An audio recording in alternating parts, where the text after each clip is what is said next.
안녕하세요. 반갑습니다. 오늘은 여러분과 함께 어떻게 하면 큐티나 묵상을 잘할 수 있을까를 나누길 원합니다. 막상 우리 성도들이 큐티를 해야 된다고 하는 것은 다 알고 있지만 그걸 잘 실행에 옮기지 못하고 있습니다. 왜 그럴까 생각하면서 아무래도 좀 구체적이고 효과적인 큐티나 묵상을 하는 방법을 가르쳐 드려야 되겠다는 생각을 했습니다. 우리 신앙생활 하는 사람들에게 가장 기본은 말씀 아닙니까? 말씀을 얼마만큼 깨닫느냐에 따라서 삶이 달라집니다.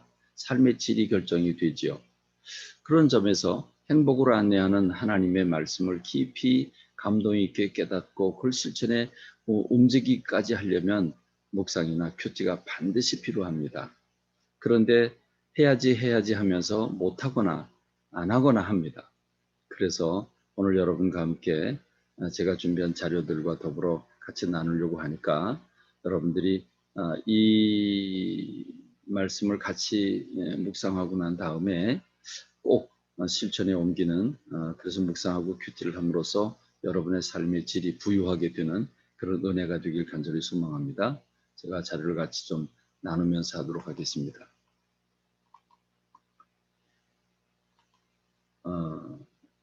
첫째는 시간을 확보해야 되지요. 시간을 확보해야 된다는 거 모르는 사람이 어디 있습니까? 뭐 다 알죠. 그런데 이게 왜 필요한지를 잘 생각을 못 하는데, 이런 바쁘다고 시간이 아깝다고 그러는데, 돈을 벌어도 공부를 잘해도 직장에 들어가려고 해도 그림을 잘 그리고 노래를 잘하려고 해도 결국은 시간을 확보해서 얼마만큼 노력하느냐에 달려 있습니다. 하나님의 말씀이 중요하다는 걸 알면 우선순위를 두십시오. 그래서 시간을 정해야 합니다. 내가 낮이든 밤이든 새벽이든 나는 요 시간이다. 몇 시 딱 정해야 됩니다. 고정화해야 됩니다. 그래서 시스템을 만들어야 되죠. 그래서 매일 그 시간이 되면 항상 하나님의 말씀을 묵상하는 습관을 길러야 됩니다. 이게 가장 기초적인 일이죠. 이게 안 되면 다른 것도 안 됩니다. 첫째는 시간을 확보해 주시기 바랍니다. 두 번째는 시간을 확보했으면 그 시간만큼은 그게 30분이든 20분이든 그 시간만큼은 마음의 여유를 가지셔야 합니다. 그러니까 쫓기듯 하면 안 된다는 거죠. 조급해서도 안 됩니다. 그럼 대충 읽게 되죠. 그러면 안 돼요. 그러니까 마음의 여유를 가지면 여유가 있을 때 뭔가 느낌이 있습니다. 성령님이 감동을 주십니다. 조급할 때 감동을 주시지 못하죠. 그러니까 여러분이 시간을 확보했으면 두 번째로 마음의 여유를 가지시기를 부탁드립니다. 그 다음에 세 번째는 정독을 해야 됩니다. 천천히 꼼꼼히 읽어주시길 바랍니다. 대충 읽어서는 안 되죠. 사금을 채취하듯이 진주를 찾아내듯이 성경을 마음의 시간을 냈고 마음의 여유를 가졌다면 이제는 천천히 욕심내지 말고 천천히 정독하시기 바랍니다. 막상 그렇게 정독하는데 시간 더 많이 엄청나게 걸리는 거 아닙니다. 마음이죠.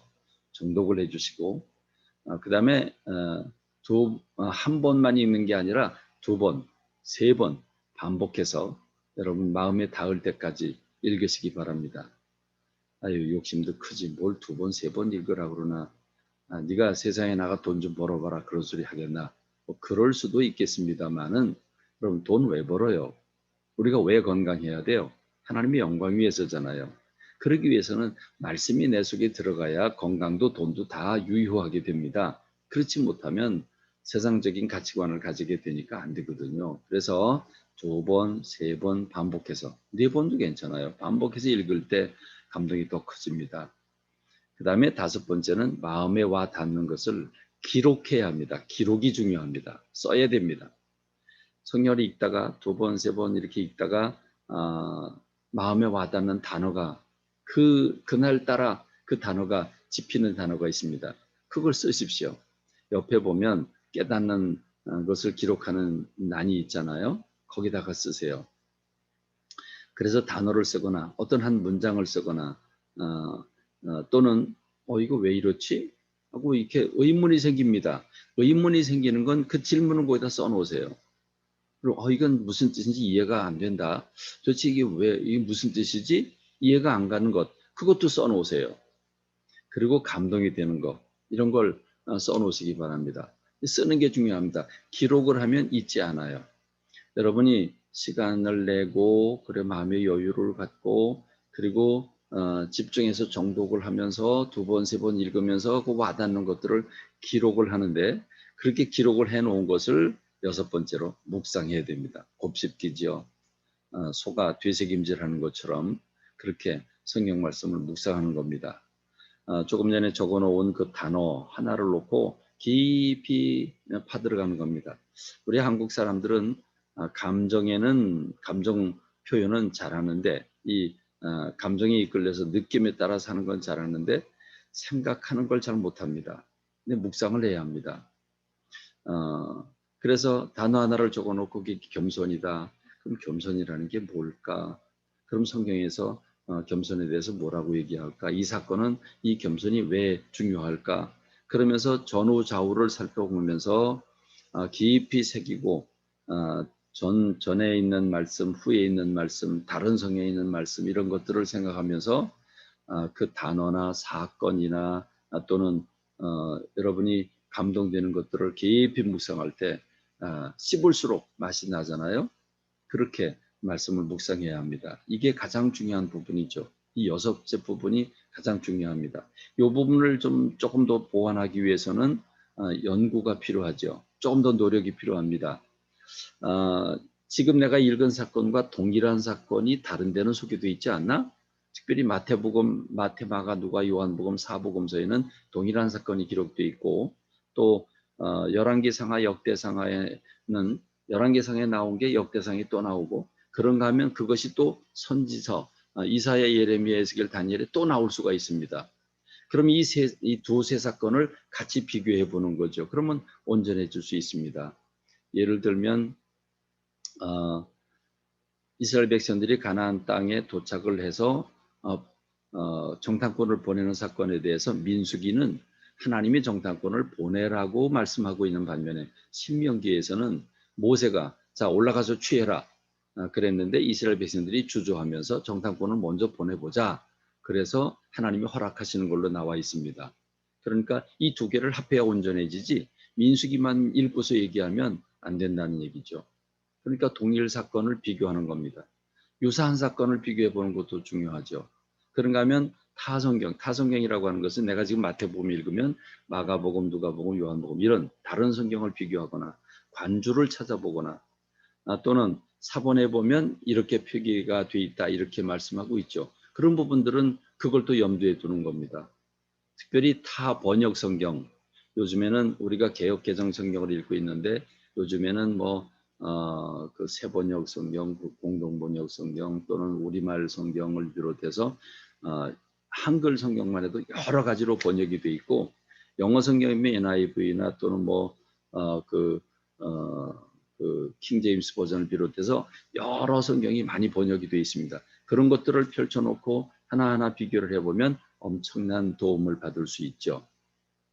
특별히 그 부분에 자세한 해설을 담은 주석서를 참고하는 것이 더 유익할 겁니다. 그러나 주석은 반드시 하나만 보지 말고 여러 개를 같이 봐서 형평성을 찾아야 합니다.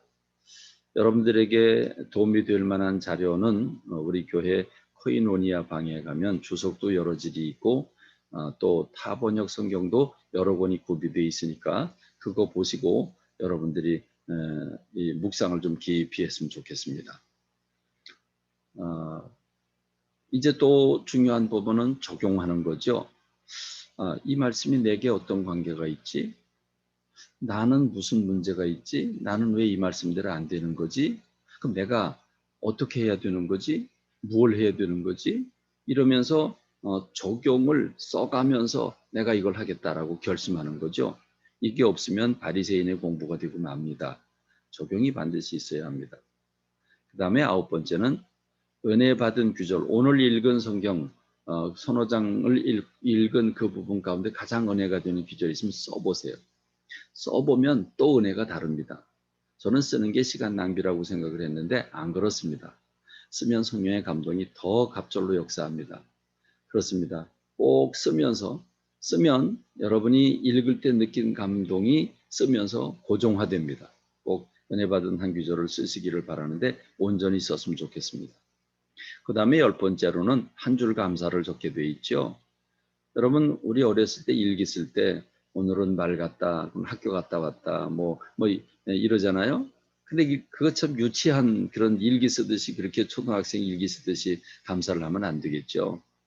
주로 우리는 먹는 거, 입는 거, 생활한 거 이런 걸 하나님이 도와주셔서 감사하다 하지만 감사를 매일매일 좀 다른 감사, 또 다른 감사, 오늘 주어진 감사를 하려고 찾다가 보면 여러분 놀랍습니다.